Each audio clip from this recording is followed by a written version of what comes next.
Now the Three Martini Lunch with Greg Corombos and Jim Garrity. And welcome, everyone, to the Wednesday edition of the Three Martini Lunch. Along with Jim Garrity of National Review, I'm Greg Corombos of Radio America. Good, bad, and crazy martinis for conservatives today, as usual. And, Jim, we start with Democrat Kirsten Powers and her latest editorial, her latest column in USA Today as the good martini, as she calls out President Obama for his blatant indifference to the persecution of Christians, particularly in the Middle East. She starts off by saying, "What do you call it when 12 men are drowned at sea? Answer, religious persecution. Yet when a throng of Muslims threw a dozen Christians overboard a migrant ship traveling from Libya to Italy, Italian Prime Minister Matteo Renzi missed the opportunity to label it as such. Standing next to President Obama at their joint news conference, Renzi dismissed it as a one-off event. It's not about a clash of religions." And she says, the problem was that Obama did nothing to change that narrative. Obama was mute on the killings. He failed to interject any sense of outrage or even tepid concern for the targeting of Christians for their faith. As she says, religious persecution of Christians is rampant worldwide, but nowhere is it more prevalent than the Middle East and Northern Africa, where followers of Jesus are the targets of religious cleansing. Pope Francis has repeatedly decried the persecution and begged the world to help, but it has little impact. Western leaders, including Obama, will be remembered for their near silence as this human rights tragedy unfolded. The president's mumblings about the atrocities visited upon Christians, usually extracted after public outcry over his silence, are few and far between. Jim, she's got some loyalties towards Hillary. Maybe she's trying to help distance her from the president, but she is very sincere about this issue, and she nails the president pretty hard here. Yeah, I think this is really actually a sleeper issue as we head into 2016, in the sense that there are a lot of Americans who, even if the administration isn't talking about this a lot, even if we feel like, sometimes the media covers this with a great deal of depth and detail, and sometimes they don't, but my suspicion is that in America's churches, this does get discussed. This does get people talk about horror and shock and a sense of powerlessness and helplessness, and a frustrated sense that, for obvious reasons, a lot of American Christians will feel like a need to do something for their brothers and sisters in their faith. But even if you're not a Christian, this is a form of really just vicious religious persecution. And what's fascinating is the Middle East has always had shocking brutality. Go back to not just Bashir Assad, but his father just wiping a city off, reducing it to rubble during an uprising in the 1980s. Saddam Hussein gassing the Kurds in the 1980s. We're not shocked to see massacres or brutality in this part of the world. But I don't think we've ever seen this broad-based targeting of Christian communities and, of course, the Yazidis and other religious minorities. The Pandora's box has been opened. There is this unleashing of this effectively genocidal effort against the world's Christians. And the American administration issues the standard mealy-mouthed press release about it. And that's really shocking and horrifying.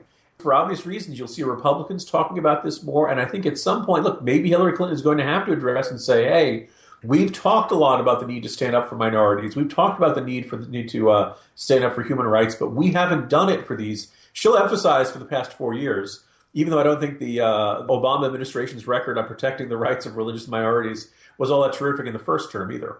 Yeah, exactly right. So I don't know how much distance she'll be able to claim, but she'd be smart to jump on the issue now. And again, kudos to Kirsten Powers, who's probably getting quite a bit of backlash as a result of that column from her Democratic friends. On to the bad martini today. And Jim, today is Earth Day. I'm sure you've rearranged your entire schedule to do things that are friendly towards the planet. Our building here at Radio America had a special Earth Day event in the lobby yesterday where you could learn all about ways to improve the planet. They also had bags of popcorn for some reason, so I, of course, grabbed the popcorn and immediately headed to the elevator.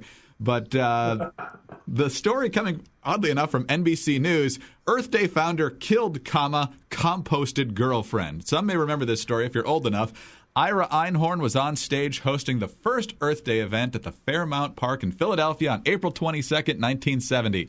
7 years later, police raided his closet and found the composted body of his ex-girlfriend inside a trunk. This guy allegedly helped bring awareness to environmental issues and preached against the Vietnam War. But on September 9th, 1977, he and his girlfriend, Holly Maddox, went back to the apartment that they shared. She was never seen again. 18 months later, they found her body stuffed inside a trunk inside his closet. It was partially mummified and also been packed with styrofoam, air fresheners, and newspapers. He eventually fled to Europe, was on the lam for over 2 decades, finally brought back to the United States and convicted of first-degree murder, so he's in prison for the rest of his life. But if you want to know how Earth Day was founded, there you go. Yeah, now there are a couple of lefties who said, well, he's not really the co-founder. He's up on stage at the first major event. It's not like he's got no connection to it whatsoever. I also want to point out in epic examples of understatement, I was not familiar with this until somebody had sent this, called this to my attention, Becky Kavoian on Twitter this morning. And you're like, oh my goodness. I mean, the fact that he composted his girlfriend, it's just that perfect little, I'd say delicious detail, but maybe delicious isn't the right word. But just this perfect detail because, you know, at least he's composting, right, Greg? He's consistent with his principles about caring for the environment. And think about it. Think about all the carbon emissions she won't make because he brutally murdered her. So he is living up to his principles in that perspective. So I'm looking over at Salon.com. They wrote about it way back in 2002. You ready for the headline, Greg? Sure. Ira Einhorn's long, strange trip. I mean, yeah, I guess.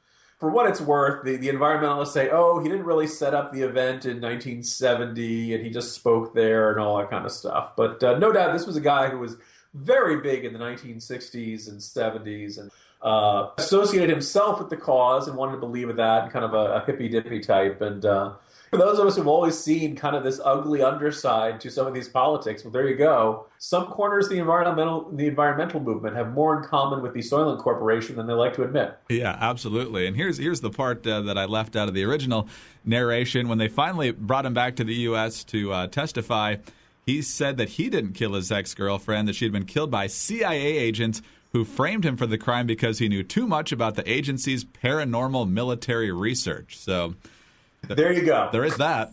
If that's not a really persuasive defense, what is, right? That's right. It's hard to believe the jury didn't buy that one. Yeah. Well, I'm sure the CIA paranormal team got to him. So. Well, and again, you know, Radio America's had formal events. National Review's had formal events.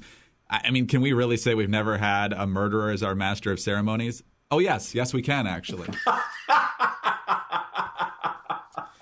Wow. All right. Who hasn't, right? Yeah. Speaking of National Review, it's always nice when one of our parent companies is the focal point of one of the martinis. Let's go to the crazy one, and it involves the one and only Donald Trump, Jonah Goldberg, Steve Hayes of the Weekly Standard.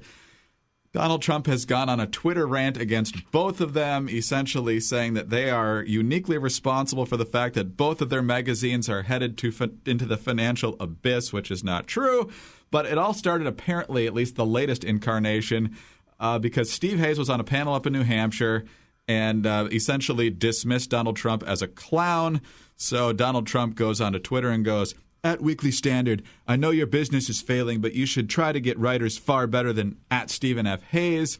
And then somehow he decides to throw Jonah into the mix. Jonah Goldberg at Jonah NRO, one of the once great NRO. National Review is truly dumb as a rock. Why does Brett Baer put this dummy on his show? Calls Hayes a failed writer, says he was a joke at the New Hampshire media panel. The best part of Jonah's response, not on Twitter, but in an actual piece on National Review, is that, first of all, I love National Review, and while it seems like Mr. Trump is under the impression that I am somehow running the magazine, maybe he knows something I don't know. After all, any man who could bankrupt a casino knows more about bankruptcy than I could ever learn. So, Jim, clearly we're on message for 2016. There are a couple of fun wrinkles to this. One being that I am a second-generation Donald Trump antagonist. Sometime when the time is right, I will tell the tale or get my dad to tell the tale of trying to do deals with Donald Trump back in the 1980s. And basically, Dad walked away from the experience believing that Donald Trump was not a guy you could trust and an absolute, not a good man, shall we say. So that always colored my impression of him. I always enjoyed the Spy magazine and Saturday Night Live mockery of him throughout the ages. It's not like anything recently happened. The only thing I can think of is that Hayes, in some big 2016 roundup, said that Trump was a joke. And if you don't want people to treat you as a joke, then you have to not behave like a joke. and Donald Trump, went to the NRA convention and went on at length about how the Chinese manufacturing practices and he went and he gave a total non-NRA speech to the NRA convention. He's not alone in doing that, but he just came out. He shows up and he talks about what Donald Trump wants to talk about, not necessarily what the audience there is kind of gathered about. By the way, because they both have goatees and they have sort of a similarity, I can't help but suspect Donald Trump may have mixed them up.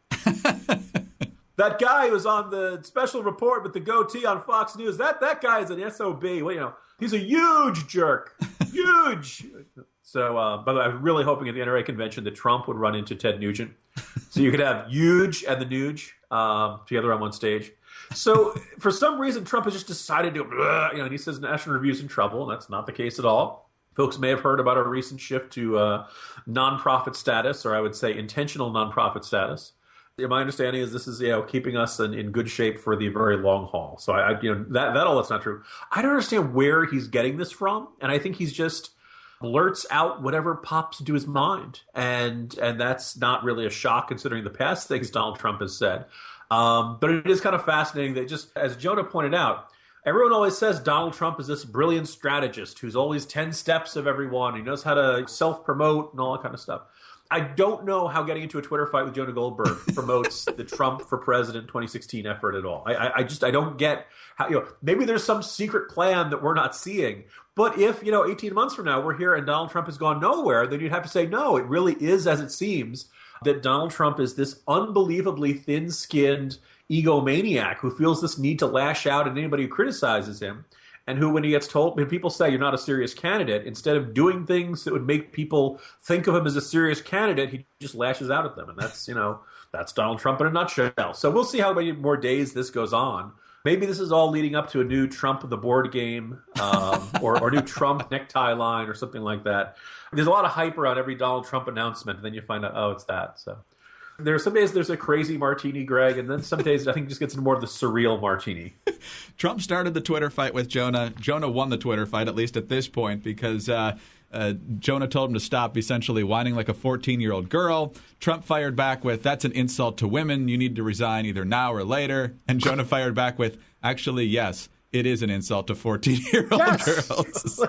So score points for Jonah there. But if it's Donald, it's the crazy martini. That's just pretty much the way it goes. So he'll come after you, Greg. And you're a colleague. You don't know what you're talking about. What's this Radio America thing? You guys are going out of business too. You guys are making a huge mistake. Huge. Oh, good times. Jim, well, enjoy the scorn of the Donald. We'll talk to you tomorrow. I'll live with it, Greg. See you tomorrow. Jim Garrity of National Review. I'm Greg Corombos of Radio America. Thanks for being with us today. And be sure to tune in again on Thursday for the next 3 Martini Lunch.